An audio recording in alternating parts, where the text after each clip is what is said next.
Welcome to this week's episode of the Popcorn Wind Down. I am Eddie. I'm Tammy. Thank you for joining us this week. Before we get started, let's get a word from our sponsor. Need to get away? Have you often dreamt of seeing the sights of Paris, Rome, Athens? Well, the people at Not Quite There Travel can almost get you there. Want Paris? Well, they can get you as far as Paris, Texas. Want Athens and Rome? Then Georgia, here you come. Korea? LA's Koreatown will almost make you feel like you might almost be there. For all of their locally exotic vacation locations, check them out at arewethereyet.com or 888 Not Quite. Terry, what do you think? Are you going to give them a shout out at Not Quite There Yet? Heck yeah, I'm gonna go to Paris and Athens and Rome. I'm there. See all the sights of the toed up towns in the U.S. Instead of we always wanted to go to Korea. So. Instead of knockoff bags, you got knockoff vacations.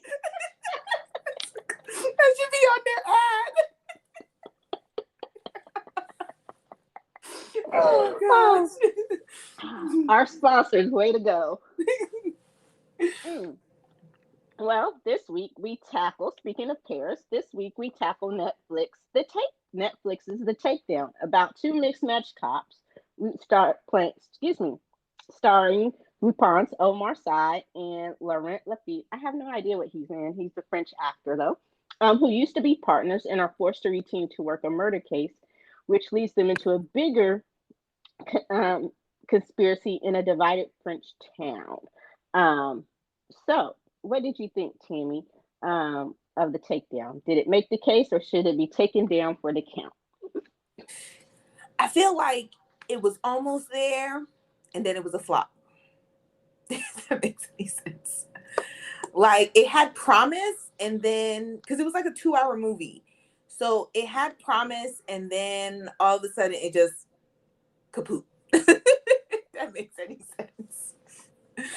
It wasn't as entertaining as I thought it would be, seeing as how we're such a huge fan of Omar Sy from the Lupin series. It didn't catch me as much as I thought it would. It was more interesting in some places than I thought it would be. It's a buddy cop series, and from just the first few minutes in the trailer, I had, I would say, medium to low expectations, just because.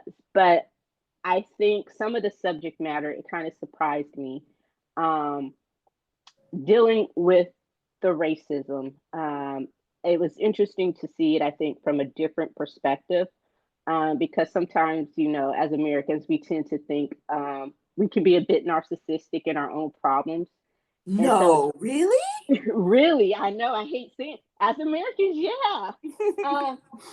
So it was interesting seeing it being tackled from a different perspective, and how our brothers and sisters deal with it in different places. And it kind of hits back to home that, it was the European imperialism and colonialism that kind of got that whole ball started. So that's where it truly got its start. And of course, Europe likes to make it seem like,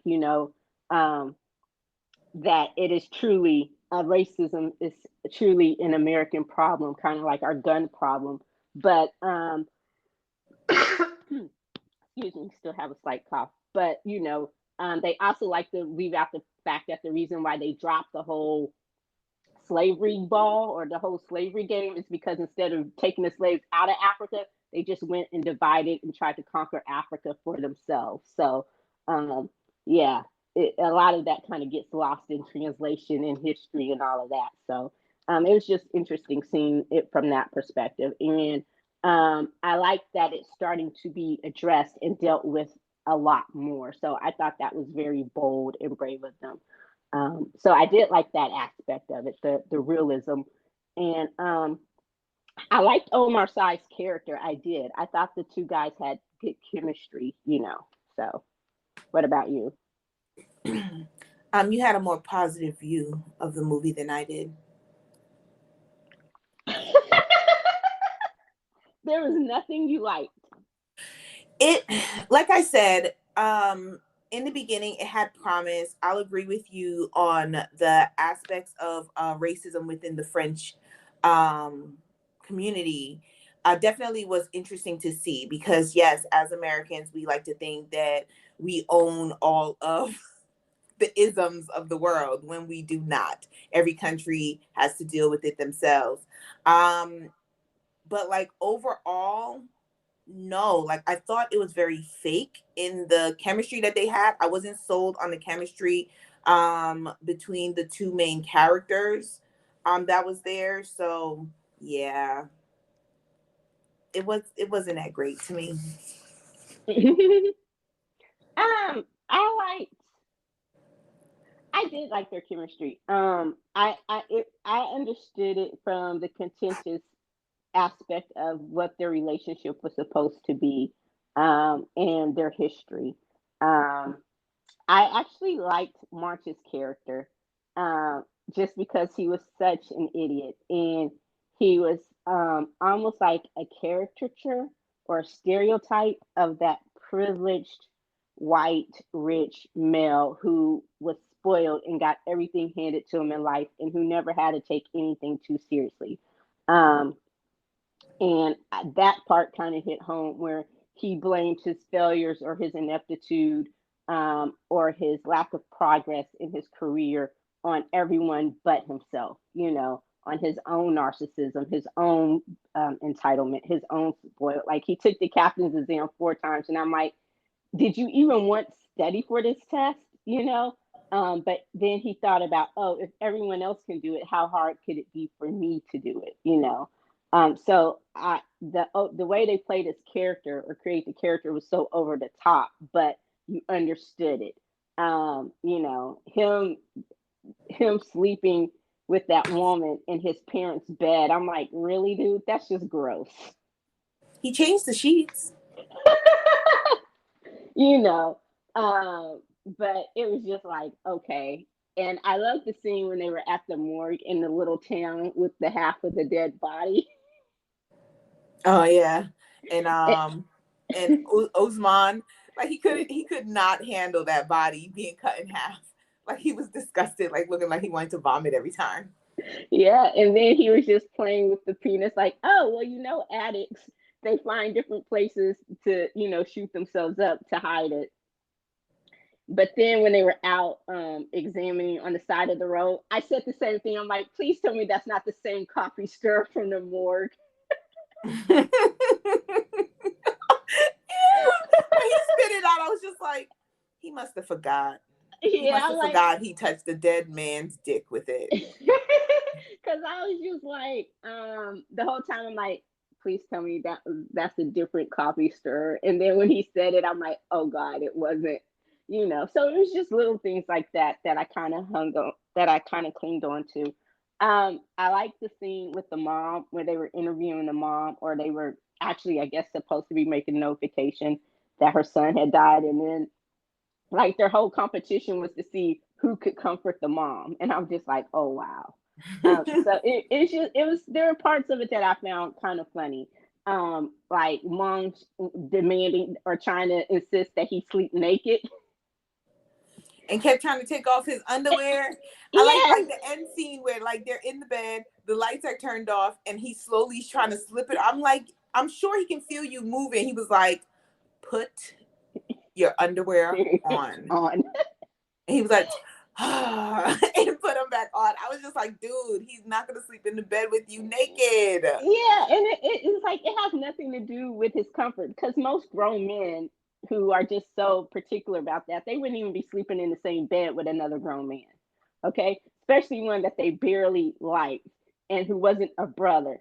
So then the fact that you want, like, I don't have a problem sleeping in the bed with another woman, my best friends, but I don't want to sleep with them naked. Like, come on now, You're right. You're there's, right. You better put there's some just a clothes on before you line. get in this bed. Yeah, there's just a line. Okay, so the fact that he even slept in bed with you anyway was showed his comfort, and he didn't have a problem with it. But dude, there's some lines you just don't cross. I'm not sleeping in the bed with your naked ass. Like, come on now. So yeah, but so there were scenes that I really, really liked. I liked how they also kind of. I'm trying to do the stuff that I like because with you there are some things that I had issues with. So um I liked how they also were dealing with the rise of, I don't know if we want to call it fascism or just extremism, that whole racist populism thing that's going on in our politics, not just here, but um, ar- Supremism? Wait, yeah, no. Nativism? yeah, we can call it that. Yeah, Nativism, nativism. fascism, whatever, authoritarianism, all those horrible political isms just wrapped into one.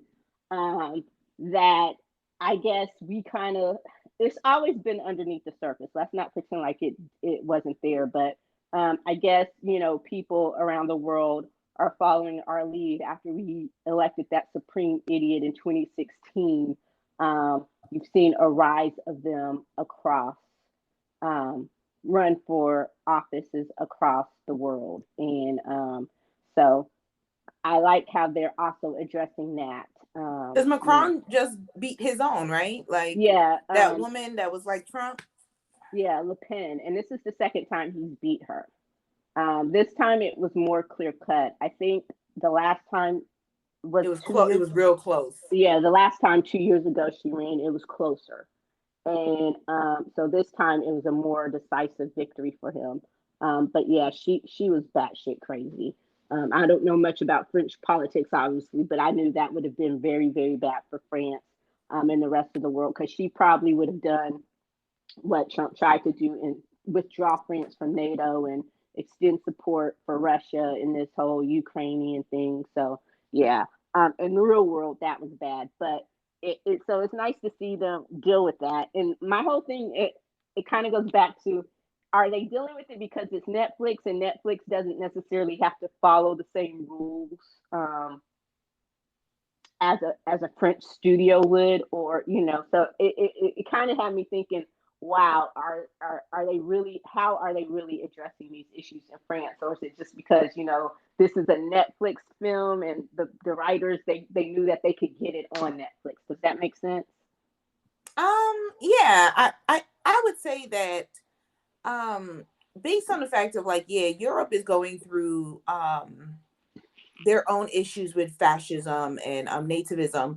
Um, but it was a domino effect, I feel, of us electing Trump, because if the United States of America could elect somebody like Trump to be the president of the United States, then they felt it opened the door to certain people that had those same mindsets. But like Europe has also always been more liberal than we are, even as yes, they do have those issues, but I don't know, like I feel like they're a little bit more liberal than we would be, So I don't know, it'd be interesting to see if they really do address those issues in any type of way. I mean, I watched this show one time, and I think I told you about it. It was a web series, and they also dealt with racism, but they dealt with racism and religion because the black characters were Muslim. And so they definitely brought forth the mindset of how Muslims are treated in France, especially women who wear the hijab. So I think they're probably addressing it now. Is it, making as big of a difference? I don't know, but I have seen French shows that do address those social issues within the country. Yeah, because I know it was at one French beach, one French town, one French beach town or something. I don't even know if it was the whole country of France. I think it may have been before Macron.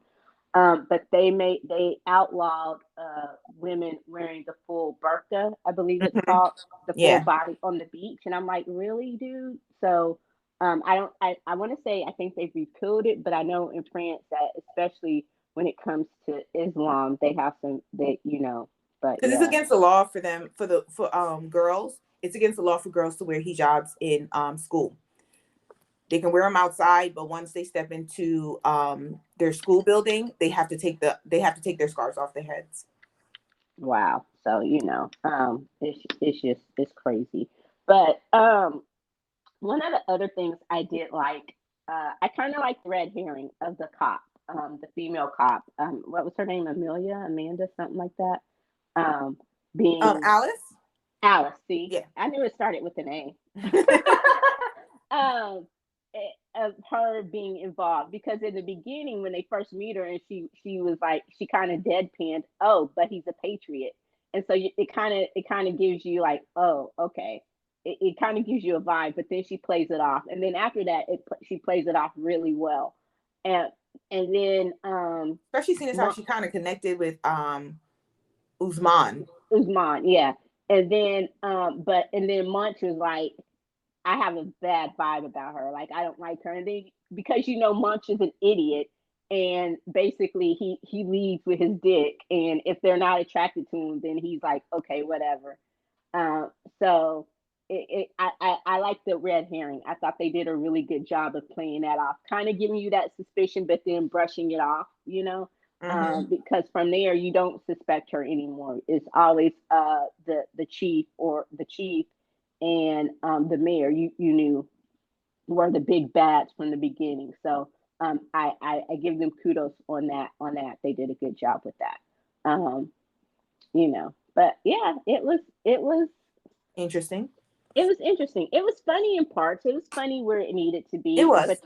but then I'm with you. Probably towards the second half, I think maybe it was. Do you think it was too long, or? I think it was too long and they didn't get to the point. They dragged out some scenes that they could have really, hit home with. And instead like really dragged it out. Like they were trying to do too many things within the 2 hour period, which means that I don't think there was truly a focus where they wanted to go. Like in the beginning, you're thinking like, okay, this is just gonna be a regular buddy cop kind of a movie, and then all of a sudden the middle it flips to a movie dealing with racism, and then more comments started coming out about racism, and then towards the end it was like, wait, what? Okay, like because I felt like in the last like maybe 15 minutes is when everything came to a head and then everything was resolved. So I was like, you spent an hour and 45 minutes for the last 15 minutes to be where everything like just goes, poop, it's done. It's good. We've solved the case. Like it was like 1 minute they didn't know what the heck was going on, and then all of a sudden everything was resolved. It just didn't, not the pattern, but like the timing was completely off, I think, for the movie. So it could never fully keep my interest the whole movie, because they dragged on in scenes that didn't need to be dragged on, and in scenes that needed a little bit more attention, they just bypassed it. If that makes sense. Yeah, it does. Like, I think I like the red herring that they did with her, but they also did it a little bit too well. Mm-hmm. Um, because it's like, you go back to the beginning where she deadpanned, but it was really nothing else to make you think, okay, that she was actually involved. So once they knew that she was going to be it, there should have been something else to kind of give it away, you know. So that kind of just seems like, oh, we fooled you, but we fooled you again. So I think they were a little bit too slick with it, if that makes sense. Mm-hmm. Um, and then it's like, okay, after that one scene with Mercer in the mountains, did we see him again? Mercier, you know, um, Wait, who? the chief detective that they followed to the mayor's house in the mountains, and then Oh they, no, I don't think so. so it's like, okay, after that, we didn't even see him again. So it's like, what happened to him? What was his true involvement? So it's like it was too many loose threads for you to just kind of, like you say, tie it up in that neat little bow at the end. And I'm with you. It's probably the last 30 to 15 minutes, or 15 to 30 minutes, that I was kind of like checking out, Mm-hmm. um, that I lost interest, and I was like, oh, okay.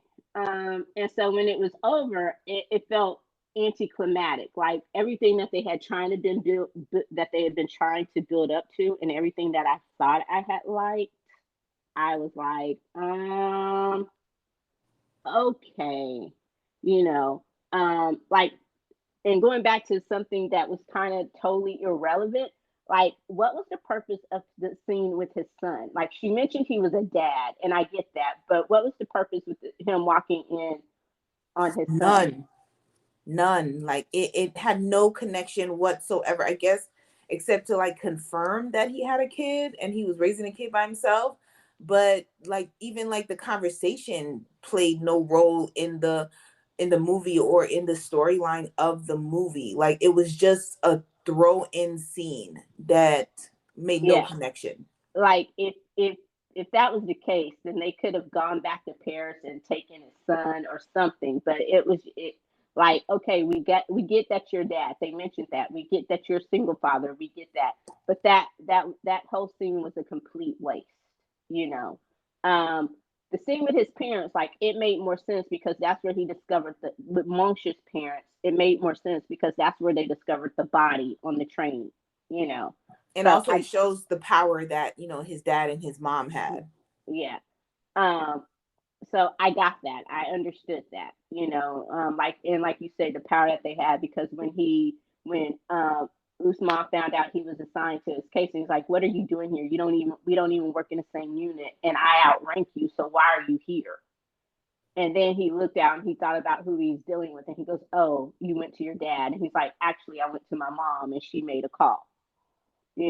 So it's just like, so he knew that, hey, he couldn't just override him, except for in cases in the few times that he gave him orders or whatever, because he was the chief and Usman was what, just a he wasn't even a captain, he was like a lieutenant or something. Yeah, he was a lieutenant. Like he was like one above, regular cop.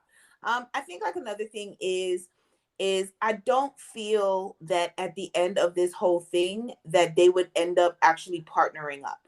I don't think that he would transfer him over to his department. Like, because another thing that really irked me was never once was there an acknowledgement that, hey, your mindset is one of the problems. Like he never acknowledged, I'm talking about Francois, like he never acknowledged, like, hey, that privilege that you have, you're not only rich, you're white and you're a male, all right? And you use your privilege to get whatever you want in life. You're narcissistic, you're selfish, you say the most ignorant things. Like, no, you're not partnering up with the black dude who's the chief just because y'all had one good case. I don't like, and that's the thing that didn't sell it to me either. You got a buddy cop movie. They're not really buddies. Like, I don't feel that Usman would consider him to be a buddy or consider him to be someone that he would want to talk to. That's the reason why the first time they were partnered up, they never spoke after that until they saw each other again. Like, I just don't, that's why I'm saying, like, it was kind of like tied up with a pretty bow at the end. And I'm just like, no, no, it wouldn't happen. Like, because he never ever acknowledged, like, he just never got what Usman was trying to say to him. Yeah, he never got what anybody was trying to say to him, because uh the shrink, and she just left with him to get off, and she's like, "Okay, I've done this, I'm gone." Like, it. And then you can kind of tell it's one of those things she immediately regretted. Like, God, he's horrible. Like, he's even worse than I thought. Mm-hmm. And it was one of those things like, okay, can I just go home and shower this off? Like, um, and then when he walked into the precinct, into his precinct, and all his coworkers just called him out on all his bullshit, and he's like, "Oh, I get it. Y'all are just joking." And they all look at him like, "What?" Like, you really And think we're joking?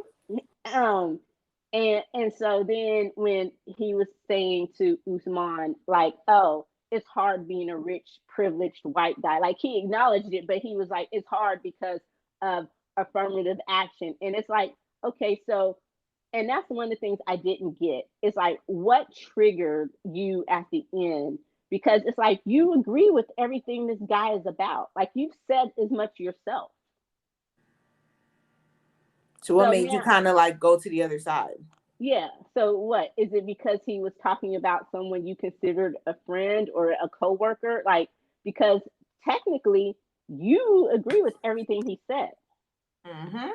Like, you epitomize everything he said.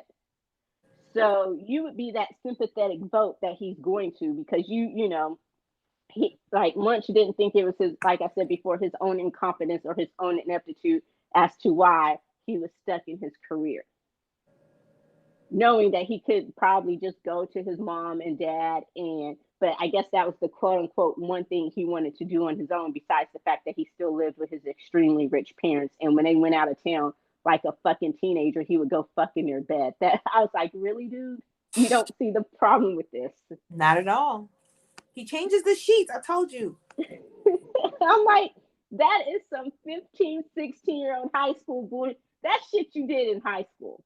It You is. know, and then even at that point, I'm sorry, I've never had sex with my mom's, but that's just creepy. Nasty. Just nasty. That's just so so That's wrong. that's some Freudian shit right there. That's, thank you. I'm like, dude, that is just gross on so many levels. But I guess that's why he needed a shrink more than anybody. But yeah, I'm with you. Um, I did understand how he got Munch to do the ad that he never wanted to do. So that was good. I understood that part. You know, him doing the whole social media, because that was right up his alley. Um, Taking all the credit, being, you know, being the face of the national police. That was, you know, that was something Munch would love, and he ate it up. But also, again, with you at the end, where okay, he goes and gets them from the shoot, and well, from the commercial shoot, and he's like, we got a body at the Eiffel Tower. And I'm like, really? Like, I don't see it. I don't. Like, I don't see like, them being together after that whole case. I don't. I see them being more friendly. I see them being more cordial. Um, More, I guess, but I don't see them being more. I don't see them being partners. I don't, because I loved his original partner, Usman's original partner. I don't know his name, but I loved him. And for the 5 minutes that we saw him, you know who I'm Oh, talking the about? black dude. Yeah, Yes, yes, yes, yes. Oh, and then he disappeared as well. yeah. And you know, so I was like, I thought, okay, well, when he was going to France, like when he was not France, but when he was going to the province, I forgot the name of the province, but when he was going to that town, I thought he would have taken his partner with him, but I guess his partner was working the case from Paris, and so he was going to go check out the rest. And of course, you know, they didn't expect that it would turn into what it turned into. So I get that part about how he was probably just going to go check out the rest of the body and thought he would be back in a day or two. So I understand that completely.